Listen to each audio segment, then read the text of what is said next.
doing, Brother Craig? Craig. What's up, Craig? Craig. Craig. What you got, Craig? Hello everybody, and welcome back to Craig's Playground.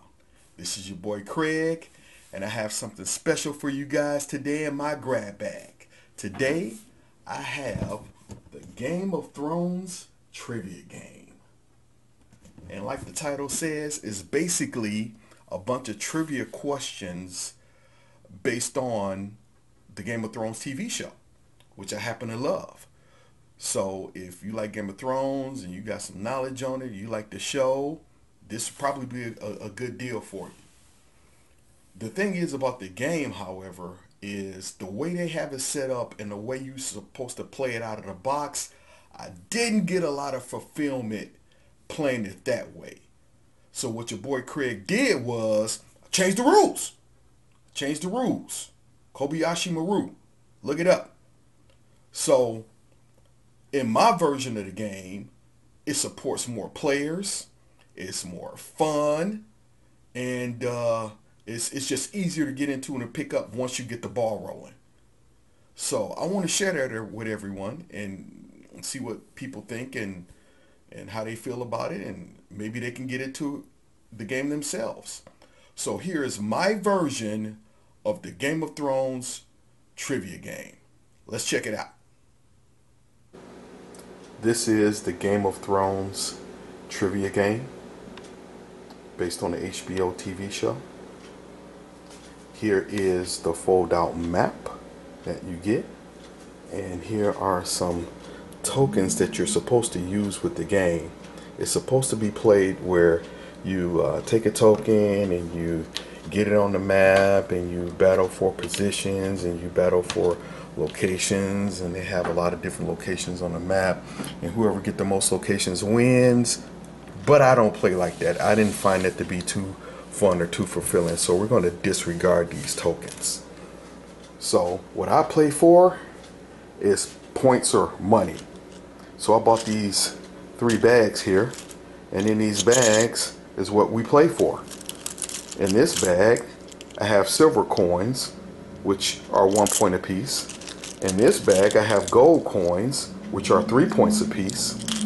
And in this bag I have red chips, which means you owe a point.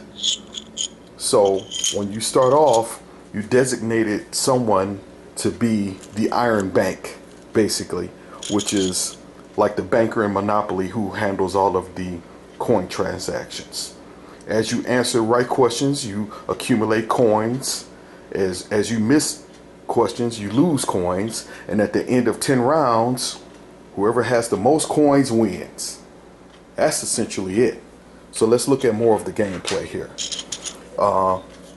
Here are the question cards. I believe they call them trivia cards, but I came up with my own name for all of this. Here are the question cards. The question cards has 3 questions on each side. The tan side is supposed to be the standard questions, and the gray side is supposed to be the most challenging questions. So we start with the tan side down. You get 200 of these cards in a basic set, which runs from seasons 1 through 4, but you can buy an extension set which runs through seasons 5 through 8, and it'll get you an additional 200 cards with 3 questions on the front, 3 questions on the back, looking at something like 2,400 questions. These cards in the middle are what I call world cards. On the world cards, it can be questions about a person, a place, it can be a sigil, or it can be an object. So I call these world cards here in the middle. And the cards on the end are what I refer to as character cards. Character cards, you get a challenging question, and if you get the question wrong, you get -3 coins that you owe to the Iron Bank. If you get it right, then you flip a character card and get whatever payout the character card says. So if we look at the character card, there's some verbiage on the bottom that I really don't adhere to because I'm not playing the way that it's structured. I made my own rules up. So the payout on this card for Jorah Mormont would be a sword, which is 1 point, and a silver raven, which is 2 points. So that's 3 points for him. Let's look at another one. You have Tommen Baratheon here. A gold coin is 3 points, and a silver raven is 2. So there's 8 points for Tommen Baratheon for a right question. And looking at another one, Tormund Giant's Bane. That's 2 silver ravens and a sword. So that'd be 2, 4, 5 points for him. So that's how the character cards work. So how the game works, how the gameplay works, is we take a 6-sided dice and you roll for first. Highest roll goes first. You can have, I believe, I would say up to 8 players. You may have to roll it a couple of times to establish who goes first. You start with the first person and then you go clockwise. So somebody rolls. If they roll a 1, 2, or a 3, then you get a question card. And if you roll a 1, you get 1 question. If you roll a 2, you get 2 questions. If you roll a 3, you get all 3 questions. Right answer gets you a silver. Wrong answer gets you a red. You roll the Iron Bank. That's for 1, 2, or 3. If you roll a 4, you get a world card. So world cards are picked randomly. You answer the questions on the back of the world card. If you answer 1 question right, that's 1 point. If you answer the second question, that's an additional 2 points. If you answer the third question correctly, that's an additional 3 points. So you can get a total of 6 points on a world card.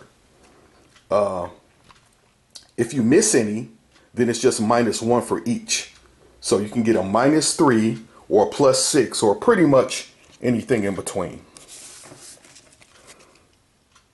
So 1 through 3, question card. 4, world card. 5, you get a character card. So someone rolls a 5 and then someone picks a question card. Now the person who picks the card can be anybody whose turn is not being taken currently, or you can just designate as somebody who may not be playing or maybe not be very familiar with Game of Thrones to be the trivia card reader, the question card reader. So if you get a 5, that's a high penalty, high reward deck with the character cards. So they would look at the card and choose the most challenging question on either side, and it's probably going to be the gray side, and ask them 1 question. If they get the question correct, then they flip the character card. If they get it wrong, it's a -3 to the Iron Bank. If they get it correct, they flip it over and they get the payout from whatever's up in the top of the corner. So after each round, I set a stack of red chips there. Every round, I move a chip to the side to count the rounds. Once you reach 10 rounds, it's the end of the game. At the end of the game, you count the points. 1 point for silver, 3 point for gold. Whoever has the most points wins. And that is how I play Game of Thrones trivia.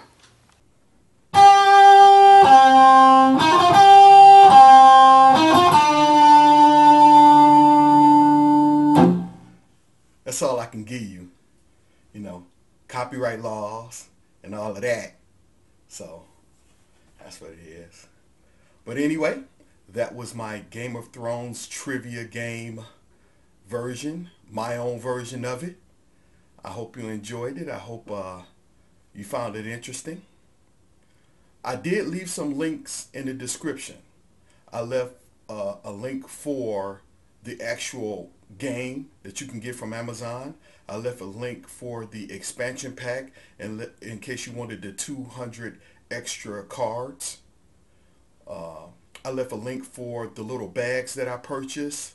I left a link for the coins, the silver and gold coins, in addition to the red chips. And I also left a link in case you wanted to see how the game was played originally.